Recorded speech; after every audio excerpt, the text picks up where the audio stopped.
Munambam judicial കമ്മീഷന്റെ മൂന്നാമത് sitting നാളെ നടക്കും. വഖഫ് ബോർഡ് ഉൾപ്പെടെ എല്ലാവരുടെയും വാദങ്ങൾ കേൾക്കും. കൂടുതൽ പരാതികൾ വന്നില്ലെങ്കിൽ സിറ്റിംഗ് അവസാനിപ്പിക്കാനാണ് കമ്മീഷൻ നീക്കം. വഖഫ് അധിനിവേശത്തിനെതിരെ മുനമ്പം തീരദേശ ജനത നടത്തുന്ന നിരാഹാര സമരം 102ാം ദിവസത്തിലേക്ക് കടക്കുകയാണ്.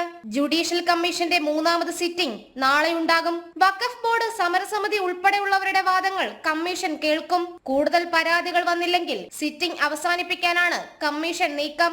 ഫെബ്രുവരിയോടെ സർക്കാർ മുൻപാകെ റിപ്പോർട്ട് സമർപ്പിക്കുമെന്ന് justice CN Ramachandran Nair commission നേരത്തെ വ്യക്തമാക്കിയിരുന്നു. മുനമ്പത്തേത് വഖഫ് ഭൂമിയല്ലെന്നും ഇഷ്ടദാനം ലഭിച്ചതാണെന്നുമായിരുന്നു ഫറൂഖ് കോളേജ് അധികൃതരുടെ നിലപാട്. മുനമ്പത്ത് വഖഫ് അവകാശവാദം ഉന്നയിച്ച ഭൂമിയുടെ കിടപ്പ്, നിലവിലെ അവസ്ഥയടക്കമാണ് ജുഡീഷ്യൽ കമ്മീഷൻ റിപ്പോർട്ടായി സമർപ്പിക്കേണ്ടത്. റവന്യൂ അവകാശങ്ങൾ പുനഃസ്ഥാപിച്ചു കിട്ടും വരെ സമരവുമായി മുന്നോട്ടു പോകുമെന്നാണ് ഭൂവുടമകളുടെ തീരുമാനം. അതേസമയം ഇടതു വലതു മുന്നണികളുടെ പ്രീണന നയത്തെ മുനമ്പത്തെ സമരക്കാർ തുറന്നുകാട്ടിയിരുന്നു. കേന്ദ്രത്തിന്റെ വഖഫ് ഭേദഗതി ബില്ല് നടപ്പാക്കണമെന്നാണ് മുനമ്പംകാരുടെ മറ്റൊരു ആവശ്യം. ജനം, കൊച്ചി.